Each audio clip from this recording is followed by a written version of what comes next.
To the outside world, Aiden Cross had it all. An apartment with a view, a respectable job title, picture-perfect smiles in every photo.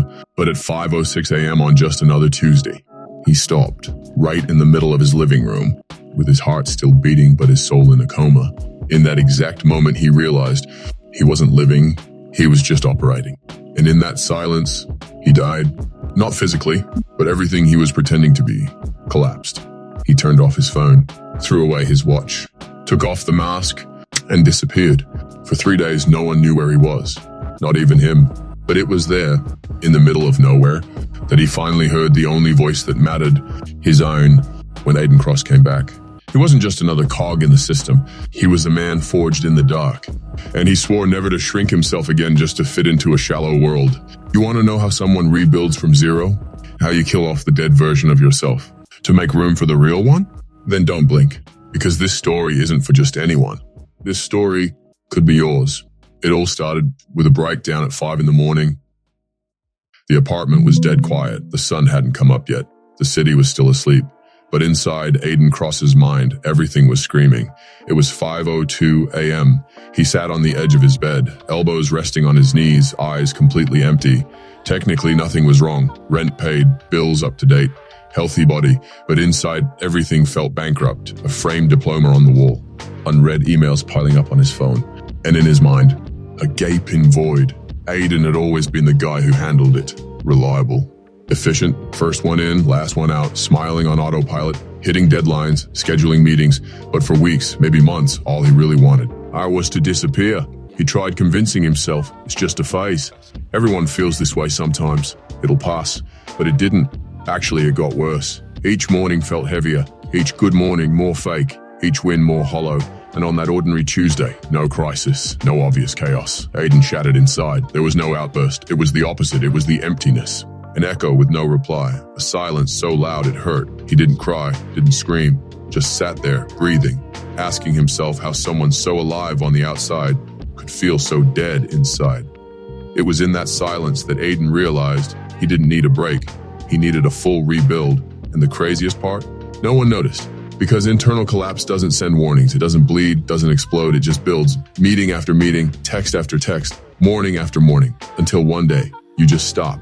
And the only thing you can manage is to breathe, and even that feels like too much. Aiden looked out the window, and for the first time in a long time, he felt nothing. No fear, no anger, no hope, nothing. That's where it began, in the silence, in the echo, on the edge of his bed. Because sometimes life doesn't hit you with alarms, it just shuts you down. And the real awakening doesn't happen when you hear the world, it happens when you finally hear yourself. That morning, Aiden left the house like it was just another day. But it wasn't, because for the first time, he was actually paying attention. Same walk to the coffee shop, same streets, same traffic sounds, same barista saying good morning without making eye contact. But everything felt different.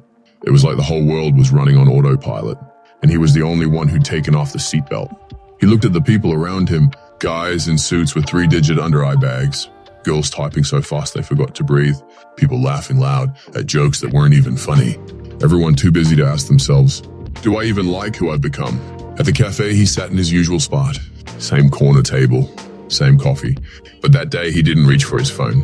He just sat there, observing, feeling, looking into people's eyes and wondering how many here are just getting by. And slowly, the ghosts started showing up, not the kind that scare you, the kind that whisper, you knew this wasn't living, way before you got here. He remembered the day he took his first job just for the money, the day he said yes to a promotion he never wanted.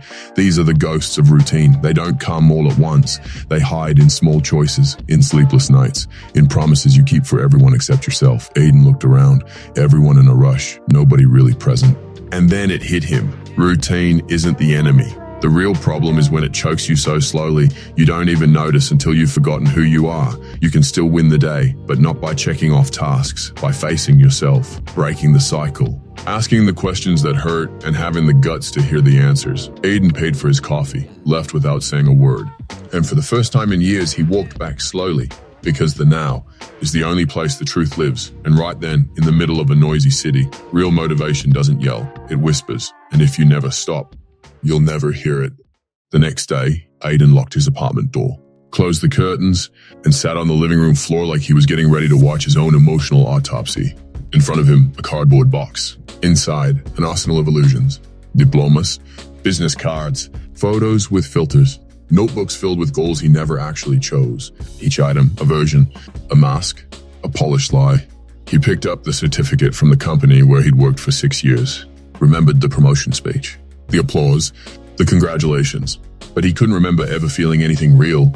It was like watching a movie where the lead actor never believed in the script. Aiden stood up, tore the frames off the wall, ripped up old notebook pages, and for the first time in a long time, he felt free, because there's no rebuilding without demolition, and there's no freedom without the death of the character. He spent hours in that silent ritual, saying goodbye to everything that trapped him in a role. The Aiden who always had the right answer. The Aiden who smiled when he wanted to scream. The Aiden who said yes to be accepted. And there, surrounded by ripped paper and broken frames, he finally understood real success isn't what people clap for. It's what you can carry when you're alone in the dark. Real positivity isn't about smiling all the time. It's about facing your wounds without running. It's about looking in the mirror and saying, I don't like who I've become, but I still have time to change. You don't need another self-help book. You need the guts to destroy the character and make space for who you really are. Motivation doesn't come from catchy quotes. It comes from the moment you decide to stop lying to yourself. Aiden didn't know what came next, but he knew what wasn't coming back. The edited versions of himself. That night, he slept on the living room floor. No pillow, no TV, eyes tired, but soul light. The performance was dead, and in its place, a man was born. He woke up at 4:58 a.m. No alarm, no noise. Just him and the awareness of everything still left to face. Aiden Cross didn't wake up inspired. He woke up restless, with a pressure in his chest like something was pushing him out of the place he'd been hiding for so long. On the living room floor were the remains of what he'd torn down the day before. Scraps of paper, empty boxes, the echoes of who he used to be. He just stood there, on his feet, not knowing what to do. And it was exactly for that reason that he started. The first battle wasn't with the world. It was with his own body, with the mind yelling stay while something deeper whispered go.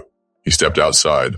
Gray skies, cold air, empty city streets, sneakers on, heartbeat racing. He started running. No destination, no app, no step count. He ran like he was trying to escape himself. But for the first time, he wasn't. Every stride was a declaration, I'm still here. Every breathless gasp said, I'm not done. Every drop of sweat screamed, this is real. Then came the memory, a phrase he'd once heard but never really understood. Gratitude is the foundation of inner revolution. There in the middle of exhaustion, he started giving thanks, not out loud, just in his mind, for waking up, for having a body that still worked, for having shattered and still being whole. He didn't know what to call it, but it was the beginning of a new kind of awareness, a version of success that never makes it to Instagram, the success of not giving up on yourself. Aiden's fight wasn't against the system or other people. It was against the version of himself that settled. That said, this is good enough. That accepted less. Life won't ask if you're ready. It will keep testing you until your actions become the answer. And that day, he answered, not with pretty words, not with a perfect plan, but with action. He ran, sweat, he breathed. He came back home with shaking legs, but a steady soul. At his apartment door, he grabbed a piece of paper, wrote down a sentence, and stuck it to the mirror. You don't need to win the world today. You just need to not betray yourself. And that was enough. Because sometimes the most powerful act in life is to fight even when you're not sure you'll win. Aiden didn't become a hero. He didn't change overnight, but that day he fought again. And that alone was a revolution. Aiden woke up with sunlight pouring through the window.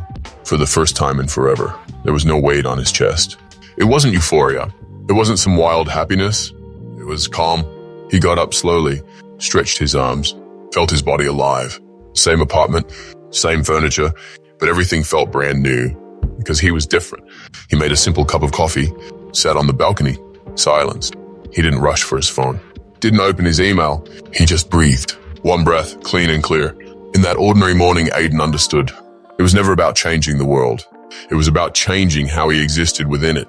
He didn't need to prove anything to anyone anymore. Didn't need to look like he was okay all the time. Didn't need to chase applause. What he needed was to keep alive that quiet space inside him that said you're on the right track. Real positivity isn't about seeing the good in everything. It's about having the courage to keep going when everything feels dark. It's about being grateful not because there's no pain, but because you found the strength to keep moving in spite of it. Gratitude, he realized, isn't a technique. It's a state of mind, a daily decision to find meaning in the simple things. He still had bills to pay, still had fears, still had doubts. But now he had something he'd never truly had before. Integrity, mind, heart, and steps finally moving as one. When he stepped outside that day, he wasn't hiding anymore. He walked slowly, but with purpose, looked people in the eye, took deep breaths, not because everything was solved, but because he no longer needed to run from himself. On his way to work, he passed the same barista at the cafe. This time, he looked the guy in the eye, gave a real smile, said good morning, and felt that it truly was. Success, Aiden thought, isn't some destination you reach. It's how you walk, with truth, with presence, with lightness, even when the world keeps trying to pull you back. And in that moment, Aiden Cross finally breathed like a free man.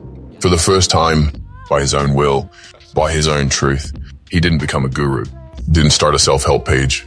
He just learned through the hard way that the path was never about finding something out there. It was about remembering what had always been inside.